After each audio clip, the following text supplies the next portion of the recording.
चिराग पासवान जिस अंदाज में मंच पर उत्साहित होकर बोल रहे हैं कि मैं शेर का बेटा हूं, सिर पर कफन बांध के निकला हूं, यह बात मंच तक तो ठीक है, पर बिहार की राजनीति में उन्हें जल्दी ही फैसला करना होगा कि किसके लिए उन्हें सिर पर कफन बांधना है, क्योंकि इस बार उनके अस्तित्व का सवाल है। बिहार में लोजपा रामविलास यानी चिराग पासवान गुट ने वैशाली लोकसभा क्षेत्र में आने वाले साहेबगंज में अपनी पहली चुनावी रैली की। भीड़ के हिसाब से तो देखा जाए तो अपने पहले इम्तिहान में चिराग पासवान पास रहे, पर भीड़ को वोट में बदलना टेढ़ी खीर साबित होता है। इस बात को चिराग भी समझते हैं, पर जिस तरह वो बिना नाम लिए बिहार के मुख्यमंत्री नीतीश कुमार को टारगेट कर रहे थे, वह उनके अभी भी परिपक्व न होने का संदेश देता है। विधानसभा चुनाव में नीतीश कुमार के खिलाफ अभियान चलाकर उन्हें कमजोर तो कर दिया, पर अपने लिए कोई आधार नहीं खड़ा कर सके। अब लोकसभा चुनाव के समय भी चिराग अगर उसी मोड में नजर आते हैं तो निश्चित है कि उनके अस्तित्व पर संकट हो सकता है। जिस अंदाज में वो उत्साहित होकर बोल रहे हैं कि मैं शेर का बेटा हूँ, सिर पर कफन बांध के निकला हूँ, यह बात मंच पर तो ठीक है, पर बिहार की राजनीति में सिर पर कफन बांधना उनके राजनीतिक का द एंड कर सकता है।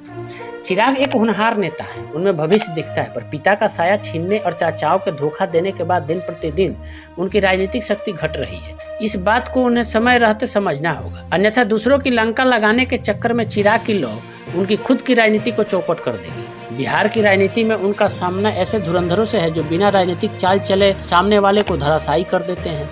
उनके सामने अगर नीतीश कुमार हैं तो उनके पीछे लालू यादव और तेजस्वी हैं। उनके साथ साथ बीजेपी है जो बिहार में खुद के अस्तित्व की तलाश कर रही है। जो खुद का अस्तित्व तलाश रहा हो वो किसी की नींव पर अपना भवन खड़ा कर सकता है। चिराग को बहुत फूक फूक कर कदम रखना चाहिए।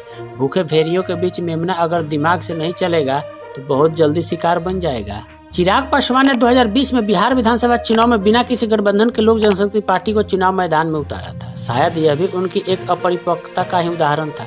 वही गलती वह एक बार फिर दोहराने की राह पर खड़े हैं। हालांकि विधानसभा चुनाव में पार्टी को करीब 7% वोट जरूर मिले थे। एलजेपी को बेगूसराय जिले के मटिहानी सीट मिली थी, पर बाद में यहाँ के विधायक राजकुमार सिंह जेडीयू में शामिल हो गए। फिर पार्टी में बंटवारा हो गया। पार्टी में टूट के बाद से चिराग पासवान गुट के 2 उपचुनाव लड़े। उपचुनाव में चिराग पासवान के उम्मीदवारों को करीब 6% वोट मिले। माना जाता था कि बिहार में रामविलास पासवान की पार्टी एलजेपी के पास हमेशा 6% वोट होता था। चिराग पासवान के पास भी तकरीबन उतना ही वोट की ताकत है। ऐसे में यह समझा जाता है कि चिराग के अगले कदम का बिहार के किसी भी गठबंधन पर असर पड़ सकता है। रैली के दौरान चिराग पासवान ने संकेत दिया कि वो बेहतर विकल्पों पर विचार कर रहे हैं। उन्होंने कहा हर पार्टी हर गठबंधन चाहता है कि चिराग पासवान उनके साथ रहे। ऐसा इसलिए क्योंकि लोग उनके बिहार फर्स्ट बिहारी फर्स्ट दृष्टिकोण से प्रभावित है। चिराग पासवान भूल रहे हैं कि पार्टियां उनके नारे और दृष्टिकोण से नहीं प्रभावित है, बल्कि उनके पास जो 7% पासवान वोट हैं उनके लिए पूछ रही है। चिराग जिस तरह साफ साफ बीजेपी को संकेत दे रहे हैं कि वे महागठबंधन की तरफ भी कदम बढ़ा सकते हैं, वो उनके लिए खतरनाक हो सकता है। बीजेपी के लिए नहीं, क्योंकि बीजेपी के लिए अभी अस्तित्व का संकट नहीं है, जबकि चिराग के लिए चुनाव उनके अस्तित्व की रक्षा के लिए जरूरी हो सकता है। हो सकता है कि चिराग पासवान प्रेशर पॉलिटिक्स के तहत ये सब कर रहे हो, पर इतना तो तय है कि वो फंस चुके हैं। किस ओर जाएंगे नहीं कर पा रहे हैं फैसला। चिराग के रविवार के भाषण में उनके तेवर बता रहे हैं कि वो एनडीए से खिन्न है। नीतीश के खिलाफ भाषणबाजी करके वो अपनी खुन्नस तो निकाल रहे थे, पर उधेड़बुन उसे बाहर नहीं निकल पा रहे थे। उन्होंने गठबंधन को लेकर एक बार फिर सस्पेंस बढ़ाया, पर नीतीश कुमार का बिना नाम लिए आक्रामक होना बेवजह ही रहा। अगर चिराग को एनडीए में रहना है तो बेवजह नीतीश कुमार को टारगेट करने से कुछ नहीं मिलने वाला है। दूसरी बात, एनडीए से निराश होने के बाद अगर महागठबंधन की ओर जाएंगे तो वहाँ भी ठीक से बार्गेनिंग नहीं कर पाएंगे। नतीजा यह होगा कि जिस तरह 2020 में अकेले चुनाव लड़े वैसे ही इस बार भी करना होगा।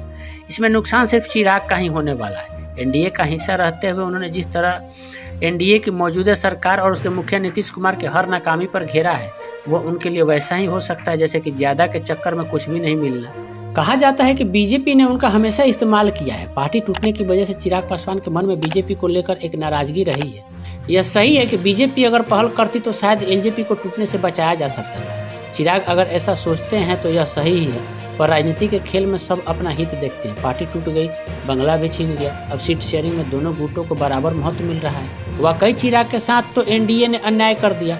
पार्टी की सारी मलाई पशुपति पारस लेकर चले गए और वोट तो आज भी चिराग के नाम पर ही मिलने वाला है। रविवार की रैली इसका सबूत है। पशुपति पारस चाहकर भी इतनी भीड़ नहीं जुटा सकते हैं। चिराग ने 2020 के विधानसभा चुनाव में नीतीश के प्रत्याशियों को हराने का जो बीड़ा उठाया था, उसमें भी कहीं न कहीं इशारा बीजेपी का ही माना जाता रहा है। अब सवाल यह है कि क्या ये सब बातें सोचकर चिराग पासवान को महागठबंधन की ओर जाने का रुख करना चाहिए। अगर बीजेपी के पास चिराग गुट के वोट आ जाते हैं तो इससे बीजेपी को फायदा जरूर होगा, लेकिन अगर चिराग महागठबंधन के साथ आते हैं तो बीजेपी का भारी नुकसान हो सकता है। आरजेडी अध्यक्ष लालू प्रसाद यादव और तेजस्वी यादव भी कई बार चिराग पासवान को अपने साथ जोड़ने का न्योता दे चुके हैं। इसमें कोई दो राय नहीं कि चिराग के लिए महागठबंधन के दरवाजे खुले हैं। चिराग एनडीए में रहे या महागठबंधन में जाए, पर जरूरी है कि वो नीतीश विरोध से ऊपर उठकर अपने और अपनी पार्टी के हित के बारे में सोचे। नहीं तो इतिहास में गुम होने में ज़्यादा समय नहीं लगता है।